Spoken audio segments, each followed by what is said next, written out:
Mason! Can you hear me? Russ! Russ! I'm over here, Russ! Can you see me? Russ! Oh, hey.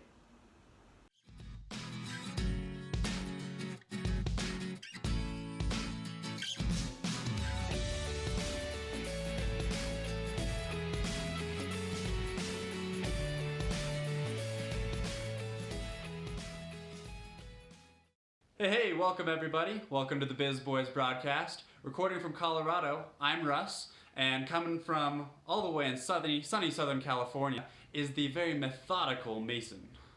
Russ, I'm not a damn Pegasus. Pegasus. That's a mythological Mason. Oh. Oh. Well, here on the Biz Boyz broadcast, we share our business experience, inform you of important business news going on in the world, and try to have fun along the way.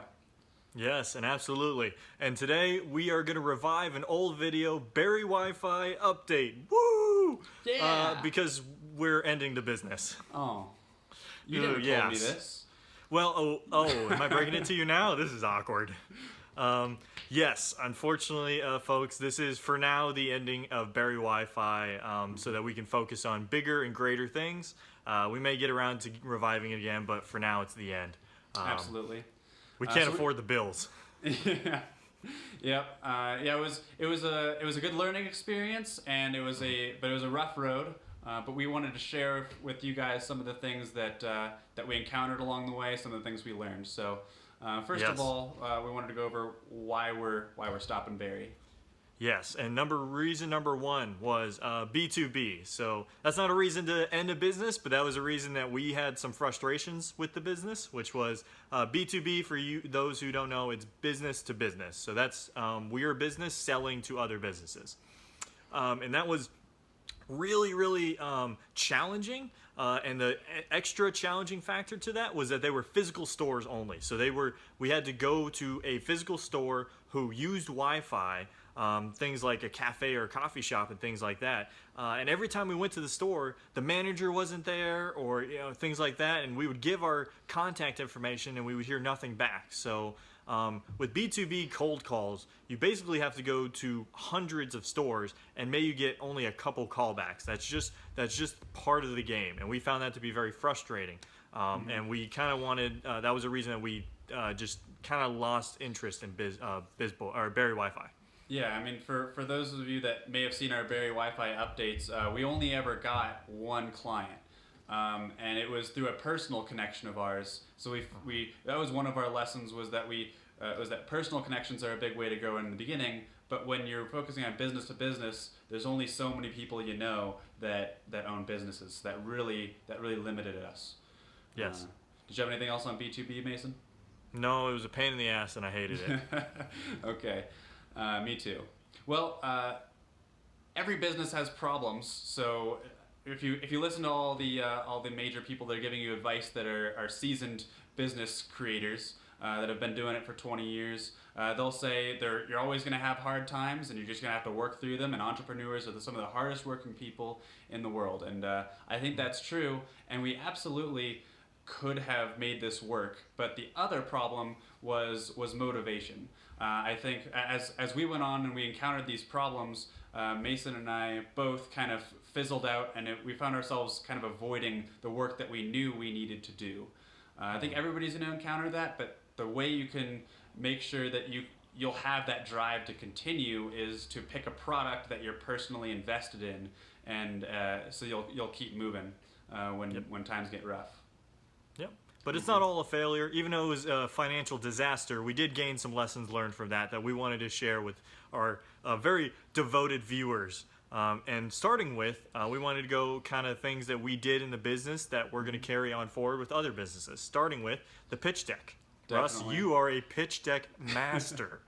Yeah, I mean, I dove into that thing for weeks, or initially realized that it was probably too early to have started a pitch deck, because we didn't have a product or data to show investors that they would want it. But regardless, I learned a lot about making a pitch deck and marketing and making a story for your business that that will be attractive to your customers and to investors. So that's one thing that you'll need to learn as you start creating a business, is creating that story for yourself. And that is very apparent in the pitch deck, when you have to make it very clear, very concise, but also very attractive visually for people to be interested. Yes. And then from there, we also learned about MVP, so minimum viable product. We've talked about it in the past, but minimum viable product is the minimum that you need to build or create to provide value to the user. And we really did learn a lot of things about how to go about systematically creating MVP. That might be a better video later on, but we realized that MVP is one of the first things you start with, obviously, when you're starting a business, because it's literally what the business is predicated. It's a core founded on. Right. Better word. Yes. Yeah. And I remember we went through in one of our old videos when we were talking about figuring out your MVP, that sometimes it can change. Sometimes when what you think originally might be your MVP can change along the way. I think ours definitely did that a little bit for Berri. Yes. But, yeah.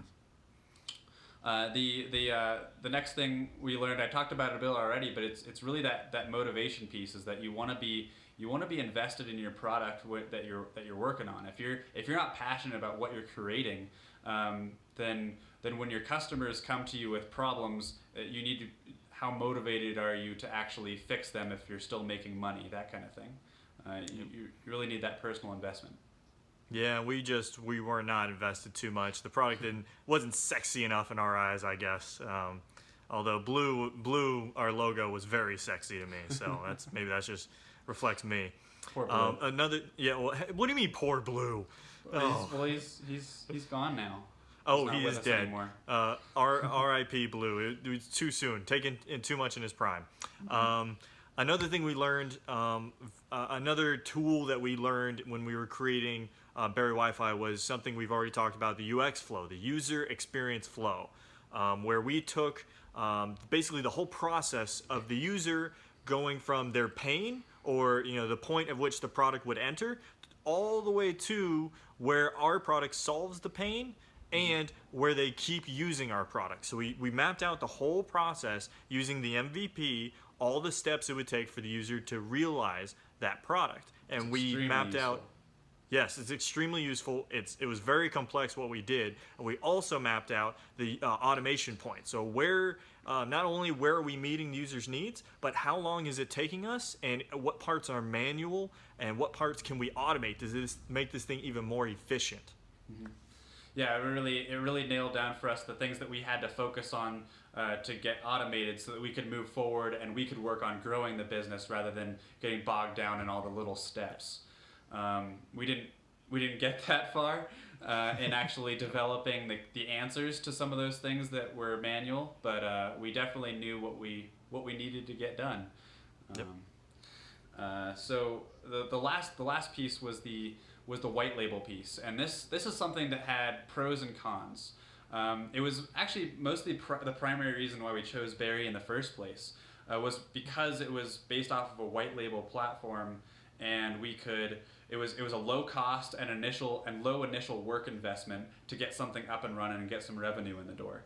A white label, for those of you who don't know, is a product that's developed by somebody else that you pay for in order to sell to somebody else. So we paid somebody to do for the software to do the data scraping for Berri. We modified it a bit, and we were selling it to small businesses, or we were trying to. The pros of that, of course, is that it's a low initial investment. Long term, it's expensive because you have subscription payments to make, but you don't have to do the initial development cost of your software, which could be in the high tens of thousands of dollars. And it's low work because somebody else has done all the work at first. The strategy was low work, get some revenue in, and then we could use that revenue to make our own software.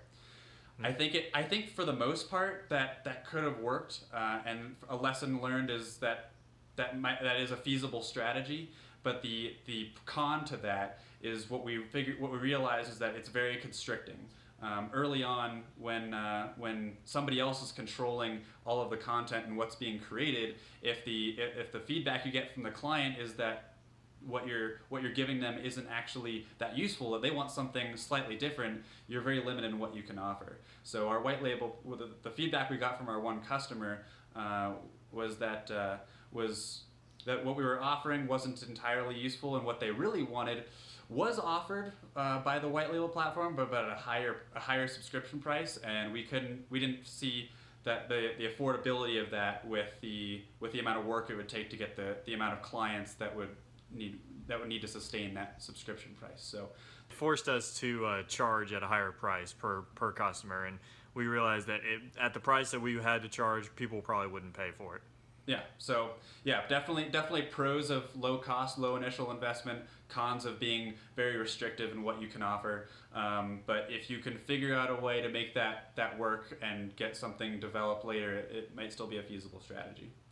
Yes, and then moving forward. So now we're basically gonna hang up our hats. We're not gonna do any more businesses. We're really we're emotionally scarred at this point. I don't want to do anything else.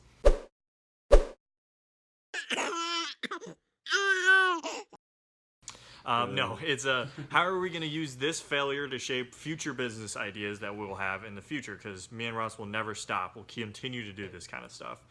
So I think we both each got a different lessons learned and how we're going to shape our business from this. Me personally, I'm going to focus on solving small problems with small products for everyday people. Focusing on what's a specific pain in somebody's day, and how do I solve that with a cheap and easy product that I can market to pretty much everybody. Hit that I B2C find that, and avoid the B2B. Yeah, so it's B2C focusing on every day, and it's also starting from scratch. I don't want to use white labels. I personally did not like the white label aspect of Berri WiFi. I understood why we did it, but having more control over that product is more important to me because I can shape it the way I need to. Right. So that's how I shaped mine. Yeah, and I definitely changed my outlook on what kind of businesses I want to create, and the biggest takeaway, as you've probably noticed from what I mentioned previously, is that motivation piece. So there are a lot of, I like to follow politics and societal problems, and those are my interests. So I've decided that I'm going to be thinking of the problems that I constantly talk about and think about and argue with people about on a daily basis, and focus on solutions that target those problems. That's always been my strategy, but I kind of looked away from that at Berri just because of that low cost piece. Well, I'm going to focus back towards that strategy so that I can keep that motivation up. The white label thing, there's one of my ideas that I'll talk about on a future video might include a white label platform, so I'm really going to need to be looking at whether or not it's going to be too constrictive for me or not. All right, so moving on, what we want to do in one of our next videos is try to give you an idea of what we're doing to figure out those next business ideas, and maybe you can use some of the same strategies or similar strategies to make business ideas of your own, so you can get your own thing started. And well, that'll do it for us in this video. We want you to really share this video. If you enjoyed it, if you liked our analysis of our business and the lessons we learned, get that shared to your friends so that we can grow and we can get our community going. All right, see you next time. Have a sexy day.